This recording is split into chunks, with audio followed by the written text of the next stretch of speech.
الله أكبر الله أكبر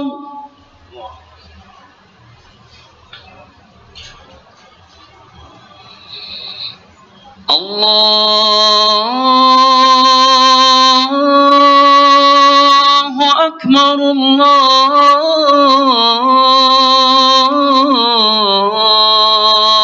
الله أكبر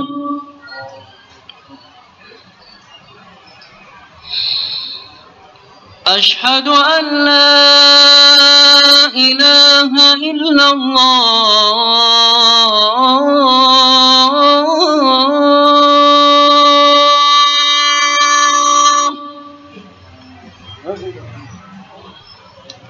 أشهد أن لا إله إلا الله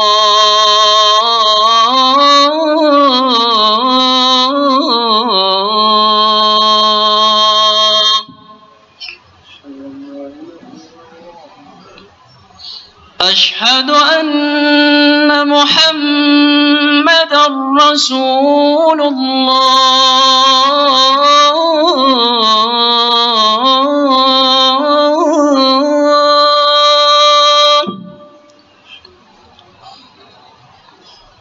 أشهد أن محمدًا رسول الله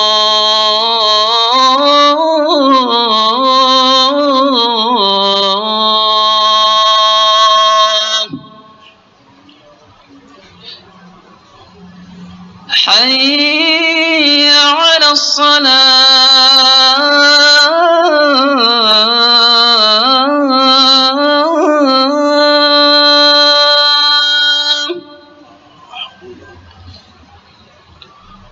حي على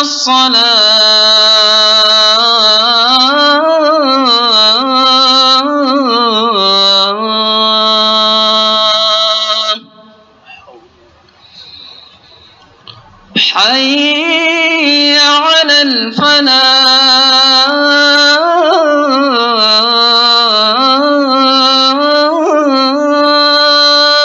الفلاح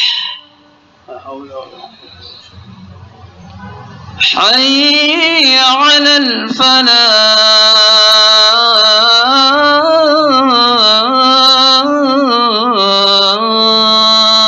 الفلاح الله أكبر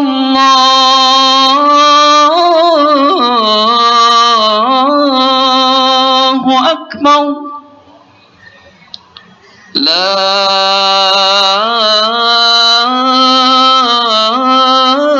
إله إلا الله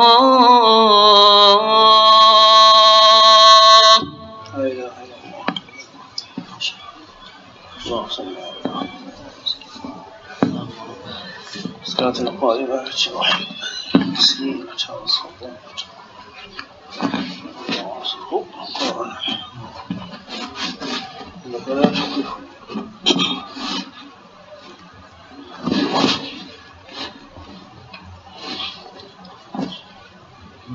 إن الحمد لله نحمده ونستعينه ونستغفره ونعوذ بالله من شرور أنفسنا ومن سيئات أعمالنا من يهده الله فلا مضل له ومن يضلل فلا هادي له وأشهد أن لا إله إلا الله وحده لا شريك له وأشهد أن محمدًا عبده ورسوله يا أيها الناس اتقوا ربكم الذي خلقكم من نفس واحدة وخلق منها زوجها وبث منهما رجالا كثيرا ونساء واتقوا الله الذي تساءلون به والأرحام إن الله كان عليكم رقيبا يا أيها الذين آمنوا اتقوا الله حق تقاته ولا تموتن إلا وأنتم مسلمون يا أيها الذين آمنوا اتقوا الله وقولوا قولا سديدا يصلح لكم أعمالكم ويغفر لكم ذنوبكم ومن يطع الله ورسوله فقد فاز فوزا عظيما أخذ الله بنواصينا ونواصيكم إلى ما يحبه ويرضاه اللهم آمين mbokki assalaamu aleykum wa rahmatullah bëggoon tey waxtaane tuuti arrière plan situation bi ñu dund tey jii te moom mooy li jëm ci yonent bi sallallahu alayhi wa sallam ak ni ko Occident jógale waaye seet li nekk ci gannaaw lu indi li mën nga wax ne ba ko doon tënk lii résultat wu sunu dajeg Occident la mooy ñaari civilisation yu mag daje mu am ak tànqaloo seen biir loolu indi situation bi islam yàgg nañu dal ci kawam waaye lu ci gën a bari dañuy mujj sax nekk ay jullit wala nga gis ne islam mooy mujj jël avantage am mais nag ci wàllu histoire c'est la première fois islam am obstacle bu mag boo xam ne mu ngi taxaw ci kanamam obstacle boo xam ne ay mbiram ba léegi daf ñuy lëjal te moom mooy civilisation occidentale bu mu waxee civilisation occidentale nag dama ko jël ci facette am yëpp mooy le christianisme en tant que tel waaye tamit nga jël le communisme ci benn wàll ak ñi nga xam ne ñu ngi théoriser yàlla amul diine amul importance ñi nga xam ne ay athée lañu ak man nga wax ne courant yi traversé Occident yëpp waaye ñoom ñëpp boo leen boolee dajale leen nga gis nañ ci wàllu xalaat ñu ngi leen tuddee Occident donc nekkul benn place rek bu précise boo xam ne bu ñu mën a joxoñ la donte ne mën nañu ko def waaye ay idée la ak ay taxawaay ñoom xam ngeen ni Occident ba tey jii mu ngi ñuy lëjal ci conséquence su ay mbir yoo xam ne xewoon na démb ñu ngi jàng seen école ba léegi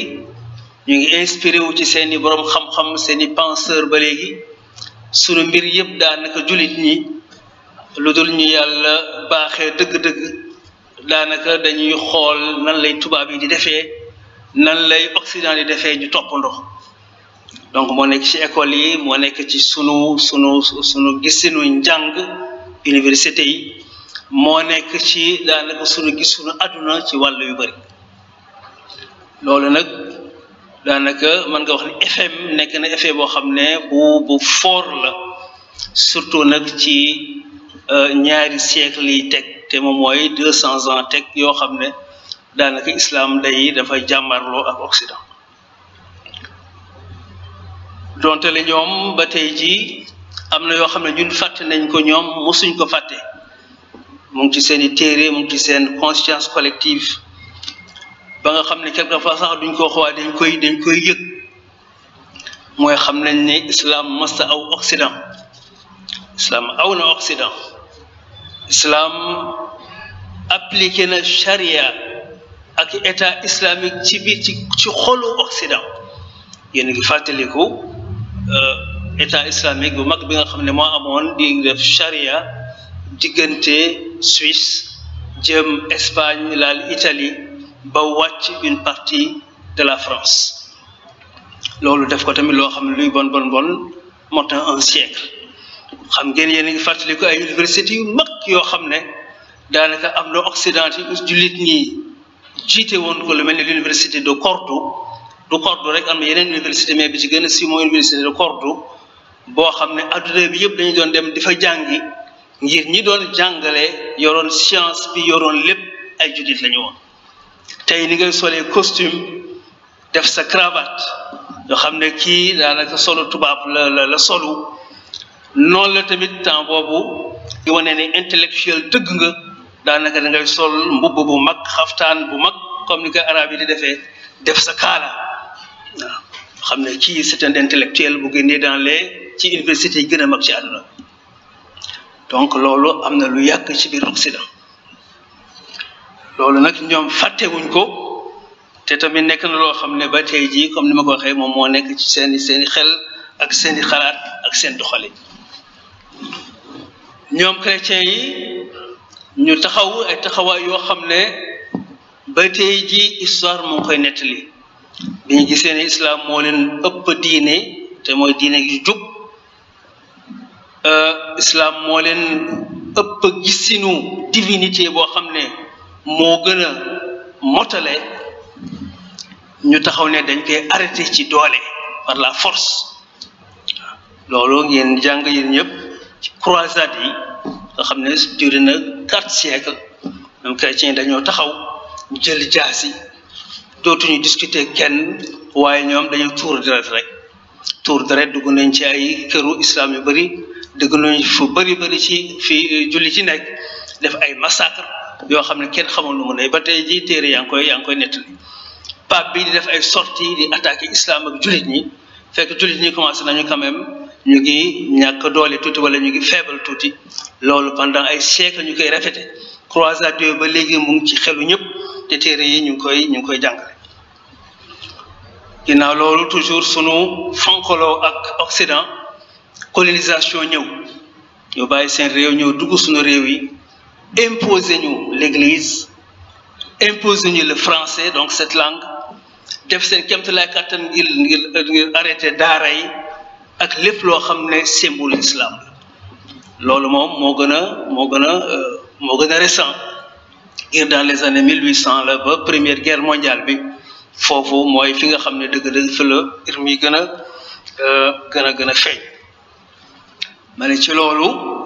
ñu imposé ñu de comme ni ma waxee école buy jàngale loo xam ne dafa gën a jege tubaab yi sax sunu diine gën a jege christianisme sunu diine ci imposé sunu doom bi tamit ñu nekk ci ngir bi ñu jàmmarloog sëriñ si ba nga xam ne commencé nañu jël le dessus ak seeni doole dañu mujj obligé même sëriñ yi ñu imposé leen nañu joxe seeni doom loolu nag tamit nekk loo xam ne ba tey jii ñu ngi vivre conséquences yi ñu indil ñu ay université yoo xam ne nee nañu méthodologie scientifique lañ ci indi moom lay jàngal nit ñi mais au fond boo seetee dëgg la ñuy jàngale moom mooy une société sans Dieu société boo xam ne yàlla bokkul waaw lu ñu tuddi méthodologie scientifique elle n'est pas toujours aussi scientifique ni ñu koy présenté mais benn manière la benn type de raisonnement la boo xam ne lii yëpp daanaka dañ ci génne yàlla ci seeni orientation loolu tax boo jàngee économie ci université yi boo jàngee psychanalyse boo jàngee sociologie boo jàngee philosophie ñi ko jiite yëpp ñànk ko ñoom Durkheim ñoom Freud ak ñi nga xam ne ñoo yor ñoom Marx ak yooyu yëpp daanaka li ñuy présenté moom mooy ay société wala ay théorie yoo xam ne yàlla bokkul yàlla bokkul ci wàll bu nekk tey bokk nañu ci gën a siiw si mooy Darwin xam ne moo indi la théorie de l'évolution loolu yëpp kon mën nga def sa dund ba mu jeex te yàlla bokk loolu aussi sunu intellectuels yi loolu yëpp ñu assimilé ko téye ko mu dugg ci sunuy comportement dugg ci sunuy doxalin ci wàll yëpp ci loolu aussi lañ créé yeneen école ak yeneen type xeexit lu mel ni orientaliste yi ñu indi leen ñu créé ay département ak ay département yoo xam ne day jàngale l'arabe lu ñoom li ñu doon tuddi l'arabe classique tout à du arabe moderne mais l'arabe classique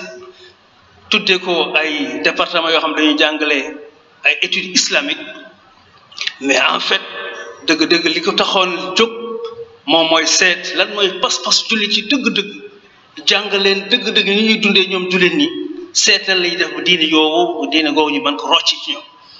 te xam ngeen ni wàlla xam-xam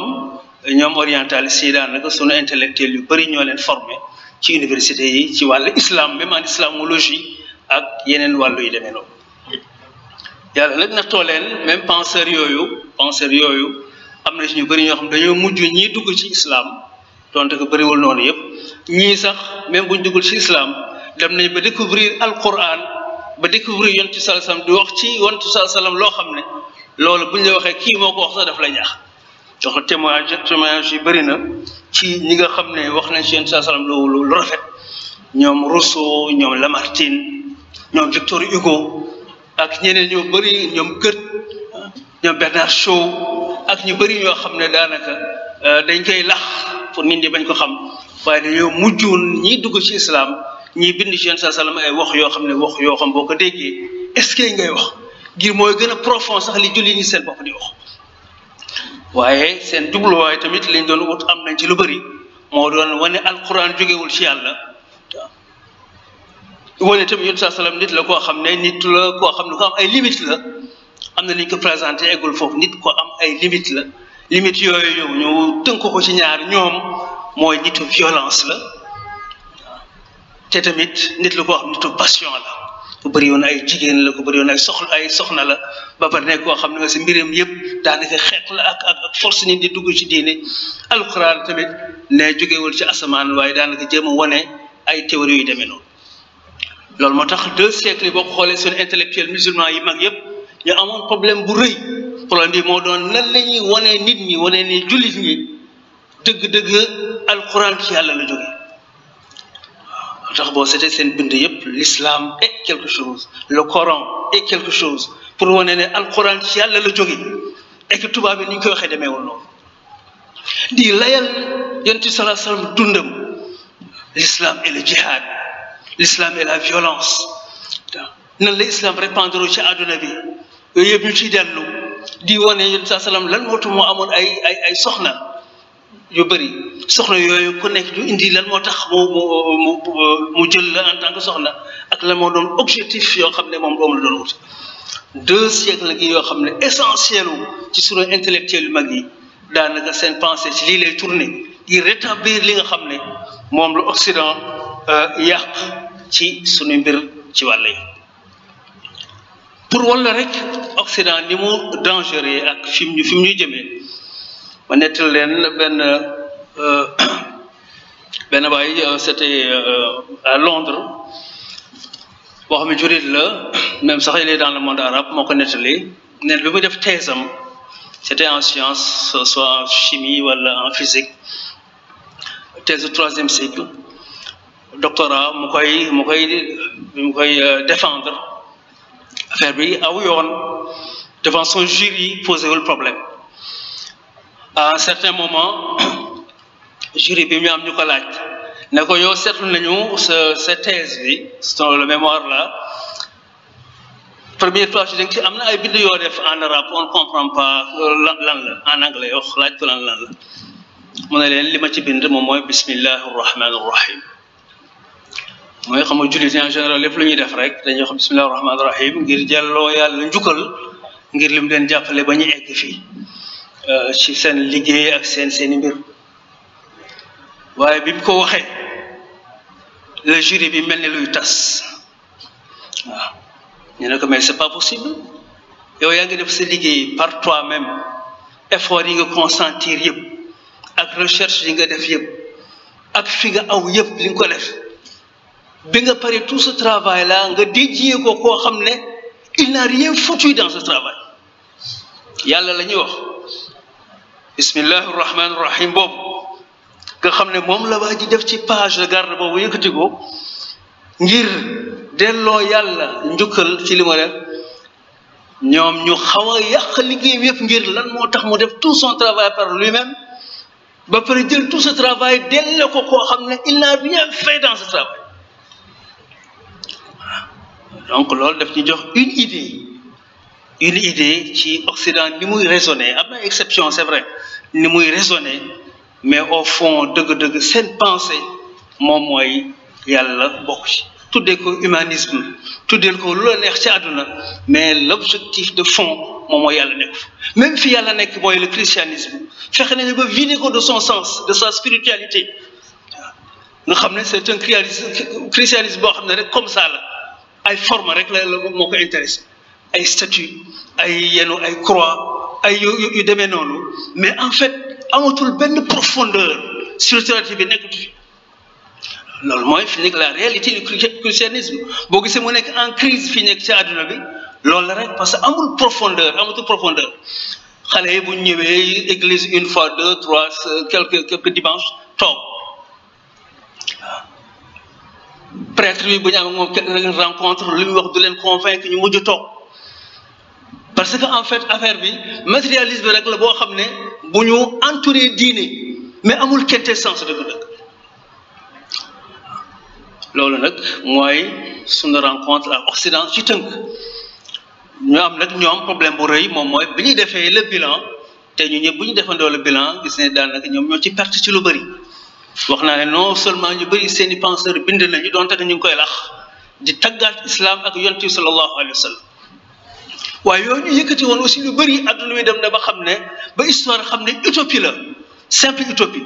communisme c'est mort maintenant ak ni mu doon yëgalee autant ay génération ñi nga xam ne rek c'était une simple utopie mbir la boo xam tegul woon fenn ñi doon wax ne yàlla amul fi ne daf mujj nekk nihilisme moom mooy dem nañ ba nga xam ne ñooñu dañ doon wax leen neex rek waaye amuñ benn argument bu dëgër boo xam ne tegoon nañ ci bëggoon nag bëggoo gëm sa problème la mais nekkul loo xam ne dañ ko mën a argumenté loo xam ne lii lu xel mën a jàpp dëgg-dëgg loolu nag ci côté boo jël rek côté boo jël domaine boo jël boo ci duggee ñoom Freud ñoom ñëpp fi ne dañ leen démystifier la psychanalyse dañ ko mujj démystifier ak yeneen yu bëri yoo xam ne wane ne que Occident ndekee après deux siècles quelques ci trajectoire pensée ak ni muy doxalee dem na ba nit ñi xam ne que vide moo fa nekk islam nag vide boobu daanaka moom la remplir ni mu joué woon rôle am démb noonu la continué tey aussi di joué rôle am dugg na Occident mu ko dugg ci xol yi ay église te yooyu nañ leen bu yàgg ngir kenn ñëwatul ay jullit jëndaat nañ ko def ko ay jàkk ak ay mosquées yoo xam te ne ñu ngi fees dell ci biir Europe ak États-Unis ak un peu ci àdduna donc vide boobu loolu tax fi nekk ñu bëgg a dellu si waat ci violence bi ñu commencé woon ngir xam nañu bu nekkee idée la pensée rek ak doxalin la islam moo leen raw ci wàll yëpp kon loolu moo expliqué situation bi ñu toll nii loolu moo tax fi nekk Occident jógaat jóg bu bees problème Macron bi benn épiphénomène la rek benn affaire bu ndaw la rek mais boo ko seetee mbir la boo xam ne benn lutte globale la boo xam ne ci àdduna bi bu Occident jëlaat par rapport ak cette religion jeune ni muy yëgee ni muy yëngatoo ni muy jëlee nit ñi ak ni mu menacé seen avenir ci doom ñoom niñ ko gis di ñaan yàlla dëgëral ñu di ñaan yàlla gën ñoo dëgëral islam bi ñun ñi nga xam ne ñooy ay jullit ñoo gën ko xam gën ko téye ba fi ñu ko bëgg a yóbbu ñu mën ko fa jëmee wa axiru daawaana an alhamdulillahi rabbil alamin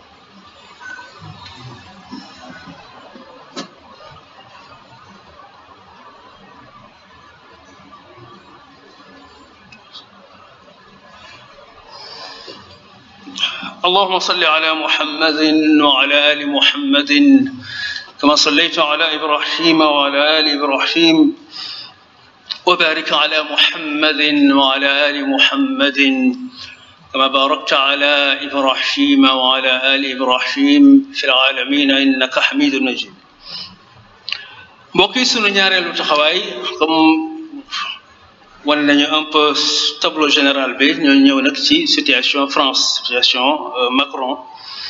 xam ngeen ni nit ñi jullit ñi taxaw nañu boobu léegi ñu ngi def ay manifestation ci àdduna bi ñu ngi wax ñu ngi ñenn ñu bëri aussi ñu ngi boycotté produits français yi ak yeneen yu demee noonu ñu ngi wax loo xalaat rek ñu ngi koy wax Occident ak surtout président Macron loolu ñu ngi koy def te dafa mel ni résultat yaa ngi commencé di feeñ waaw xam ngeen ni lu yàggul rek war na mat une semaine wala une semaine lu teg tuuti Macron def na benn interview ci benn chaîne bu mag chaîne Al Jazeera chaîne anglaise bi daanaka di ci lay li mu doon wax ne moom c'est vrai nag il faut comprendre que jullit ñi affaire bi naqari leen waaye nag aussi warul mu nekk aussi benn justification pour violence ñu daanaka di wane aussi waxam dañ ko manipuler loolu mu wax liñ ko wax yëpp moom vraiment waxul loolu dañoo jël waxam garaawal ko génne ko contexte am manipuler ay waxam loolu moo indi situation bi en fait mu ngi seet nu muy delloo gannaaw mais aussi am na lu mu bàyyi ci France loo xam ne daanaka bu summee ko ba mu jeex aussi am na lu mu ko am na leen lu mu ko mën a indil moo tax mu ngi ci équilibrisme boo xam ne bu xaw a métti la ñu fàttali indi woon wax ji yëpp moo di le 22 octobre daanaka bi Macron yi def hommage di ko defal waa jooju ñu reyoon professeur boobu daanaka da ci wax ak engagement ne nous défendrons la liberté dañ koy défendre waaw ne ñun ñooy nekk porteuru laïcité waaw ne duñu renoncer aux caricatures aux dessins même si d'autres reculent waaw laïcité dañ ci téye liberté dañ koy téye caricature yi dañ koy def dessin dañ koy def donte le sax ñenn ñoom ñu ngi daw di wane man duma daw donc loolu mooy doon wax ji loolu aussi moo tax aussi jullit ñiy jóg mais bu nekkoon li passé rek am na loo xam ne ba am fu ma yeggoon amoon na tolee mais am na fu ma yemoon bi mu waxee wax ji nag la xam ne kii nag déclaration de guerre la waaw boobu nag la jullit ñiy jóg alhamdulilah liñ ci woon rek moom mooy ay notion aussi floue noo ci mën a defee un discours de guerre li mu fi indi yëpp c'est flou problème liberté la liberté qu'est-ce que la liberté amul lu gën a flou liberté la laïcité c'est un fourre-tout kenn xamul définition laïcité mën nga ko jox 1000 définitions mën nga ko jox 1000 costumes mais c'est thème yoo xam ne thème la yoo xam ne fourre-tout la ay notion yoo xam ne yu flou ci la ñu dugal lépp lu ñu bëgg a dugal ngir attaque jullit ñi ak attaque islam caricature du ma ko mas a bàyyi caricature dessin du ma ko mas a bàyyi loolu yëpp donte la waxoon lu leer ba ñu xam mais en fait fourre-tout la bu ma def boo xam ne loolu tax ñu bëri tontu ko yoo xam ne du ñu ay jullit premier ministre Canada tontu na ko wan ko ne dëgg li ngay wax tegul fenn liberté boo xam ne amul limite kenn mosoo gis ci àdduna Cour européenne des droits de l'homme tontu ko wan ko li muy défendre nii même sur le plan philosophique amul fenn fu mu tegu ak surtout sur le plan juridique amul fu mu tegu blasphème wane blasphème jotewul dara ak droit d'expression liberté d'expression ak yu demee noonu mais jullit ñoom ils ont compris que affaire bi ñu mel nii kenn dootul discuter ak ñoom bi ay théorie waxal ma wax ñuy discuter amatul ñi xam ne seen mauvaise foi dafa leer ba tax ko mel ni Erdogan taxaw déclaré ko guerre ba ne kii dof la dañ ko war a yóbbu hôpital waaw bi ko waa ji yëgee nu mu tudd Macron depuis bi ma tijjee jumaam boobu juma chrétien yi nekkoon foofu église bi xam ngeen ni Macron dafa ñëw école turque bi nekkoon Paris ba nekkoon France mu tëj ko mais bi ko Erdogan yëgee le lendemain la tëj école française yi nekkoon Turquie yëpp 75 école mu tëj ko donc 75 waa ji xool xam ne que li arrangé ko mu tijjiwaat école turque bi waa ji doog a bàyyi xam nañu kii ban langage la ñuy wax moom du ay langage de discussion ngir du ay nit ñoo xam ne nit ñoo ut dëgg lañu mais kii que day yàq jullit yi aussi taxaw ne à partir de maintenant dootuñu nangu parce que yaa ngi ci élection parce que yaa ngi bëgg gagner extrême droite ngay foowee islam ak jullit ak yonent bi sallallahu alayhi wa sallam loolu dafa war a jeex tout sauf le prophète sallallahu alayhi wa sallam parce que mënuñu continuer comme ça rek heure boo demee xam ne yaa ngi bëgg a xeex l'extrême droite bëgg am seeni voix nga yëngal islam wax li bon ci jullit ñi wax ci ban yonent sallallahu alayhi wa sallam ak alquran pour français ànd ak yow wala pour extrême droite bañ la déborder à droite nga wax loolu neex ñu ne loolu dafa war a jeex à partir de maintenant islam du terrain de football boo xam ne ku jóg seet noo ciy duggee ak islam nooy barke ay but nañu génnee islam ci seen politique ku tuddaat yonent sallallahu alayhi wa sallam koo mën a doon foo mën a doon jullit jëpp dal sa kaw te lu la jaral lu ko donc loolu moom mooy aussi situation bi nga xam ne ci la ñu toll te ñu ngi sant yàlla bu baax nag ci unité bi ñu gis dans le monde musulman loolu dañ ko war a magnifier waaw amul chiite bi amul sunnite bi xalaat façon xalaatin boo gis amul lépp loo xalaat ci wàll yëpp feeñ jullit ñëpp ñoo mànkoo ñëpp taxaw nañ ku nekk dénoncé waa ji li mu wax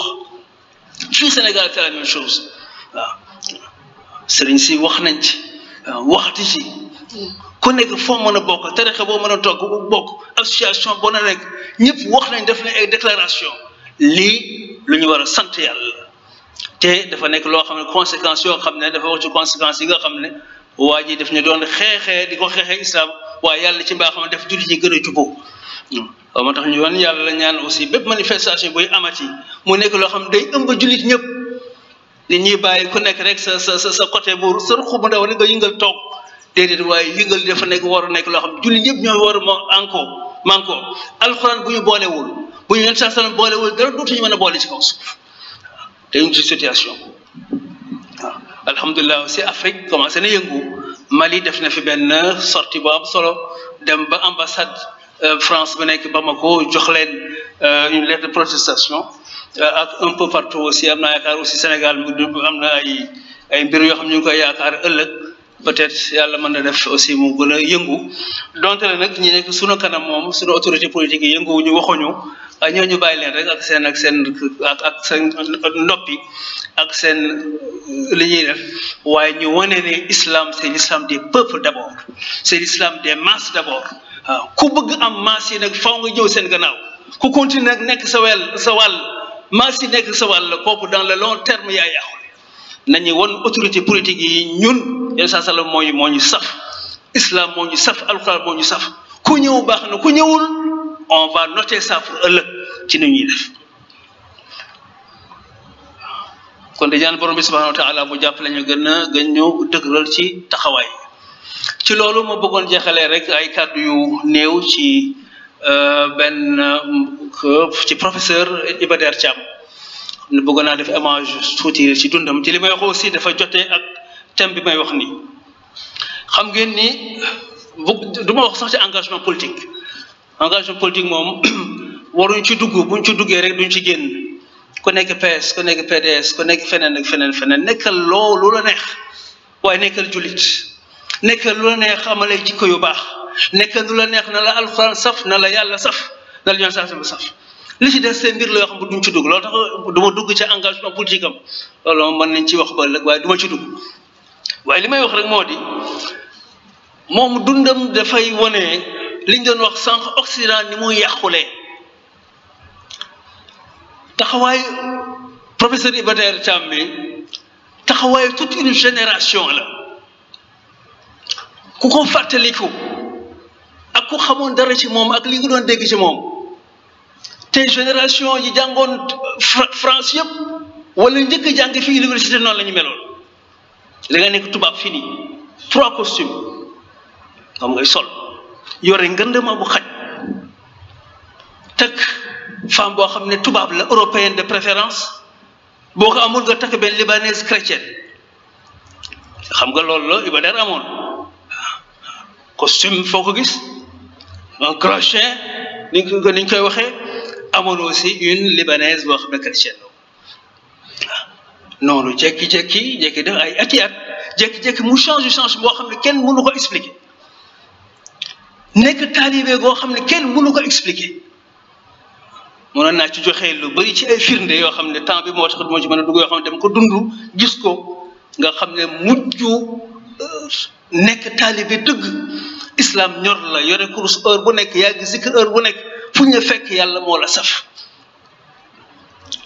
loolu mën nga wax ne peut-être c'est personnel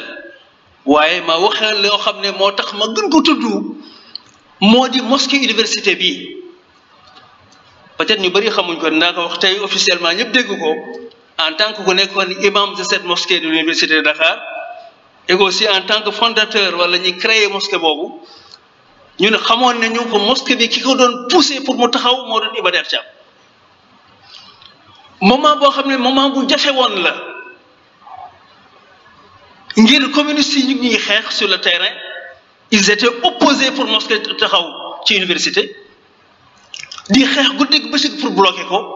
mais aussi temps boobu ñu amoon un ministre de l'intérieur bu doyoon waar te moo doon Jean Collin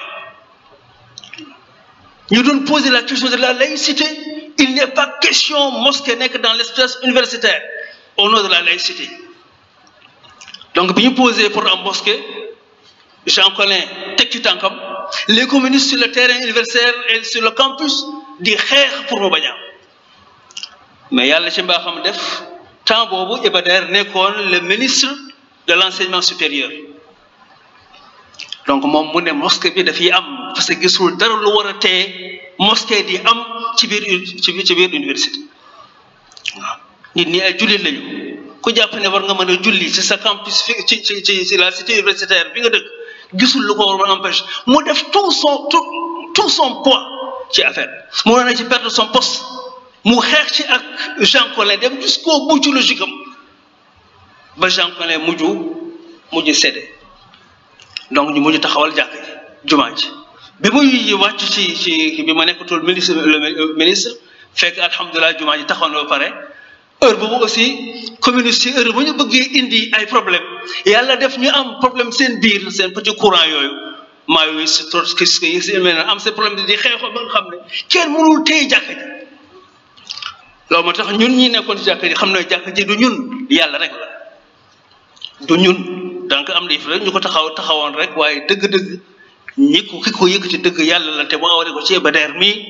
ak def le mouvement étudiant communiste nekkoon en crise nga xam ne mënuñ ko téye ci benn boor waaw ci loolu nag laa bëgg a wax ne lii nekkul rek loo xam ne problème Iba Der la c'est toute une génération ci sunu mag ñi bi ñu ñëwee nekk ay tubaab fini takk ay tubaab ki mel ne waaye ginnaaw gi ñuy dellu ci yàlla bi ñu génn àdduna fekk na seen spiritualité am fu mu egg waaw kon di ñaan borom bi subhanahu wa taala Iba Der mi yàlla jégal ko ay bàkkaaram yàlla ko xare ajana ngir képp ku julli ci jumaa jooju amen nga ko njukkal waaw képp ku julli ci jumaa ji te mooy bu université bi amen nga Iba Der njukkal ngir moom moo taxaw tem ngir mu taxaw waaw te musul nangu wax ko fenn kenn musu ko dégg ci journal kenn musu ko dégg ci intervention ak fenn gis naa ko ay yoon ci gannaaw mais du nangu sax nga aborder question avec moom ngir dafa jàppoon ne engagement islamique boppam la ba mu doon def digganteem ak yàlla donte la ñoo fa nekkoon waaye ñun intéressé wuñ ko woon mais li mu waroon def la def na waaw di ñaan yàlla bëri li ñu mel ni moom waaw ci seen taxawaay yoo xam te mooy taxawaayu islam waaw amaana nag yeneen mën na am yoo xam ne laal na islam peut-être il n'a pas compris wala bon am na yu bëri yu xew ci ginnaaw yi ci bi ñuy bind histoire du Sénégal ak yooyu yëpp darul ma ciy dugg waaye jàpp naa ne sincérité amaana lu mu deful rek dafa fekk ne fa la xam-xam toll wala fa la ay mbiram toll waaye sincérité mag taxawaayam ci wàllu islam moom daanaka foog naa ne dundam wane na islam ku ko ñoroon la waaw gis naa sax benn journaliste yaa ko rek mooy muy wax ne daanaka moom dafa doon julli même bu nekk ci avion ñuy voyager kenn mënul tee Iba Der julli ci avion bi xaar sax pour mu wàcc suuf julli faratam déedéet bala avion bi wàcc li muy xat-xat li muy jafe-jafe ne ko def ci kaw avion bi waaw kon loolu incha allah man c'est toute une génération ñaan yàlla bëri leen incha allah yàlla jégal leen seen bàkkaar yàlla xar leen ajana ñu nit mu gën ñu te teg ñu ci yoon di wax Macron nag lim ñu affront bi mu jël affront bi pare nañu incha allah tant que delluwal gannaaw excusez wu mu leer ci wax yi mu wax dellu ci gannaaw te pression bi mu def sur les musulmans en France mu teggi ko tant que dafa ko nga xam ne jullit ñëpp ñu ngi ginnaaw li ñu yëkkati mooy sauf le prophète sallallahu alayhi wa sallam yàlla dëgëral ñu yàlla jàppale ñu ba fépp fu ñu bëgg a jëmale islam mu defal ñu ko insha allah wa axiru da'wana an alhamdulillahi rabbil alamin allahumma ruddana ila dinika raddan jamila allahumma khuz bi aydina ila siratika sawi rabbana taqabbal minna innaka antas samiul alim wa tub alayna innaka antat tawwabur rahim ربنا آتنا في الدنيا حسنة وفي الآخرة حسنة وقنا عذاب النار سبحان ربك رب العزة عما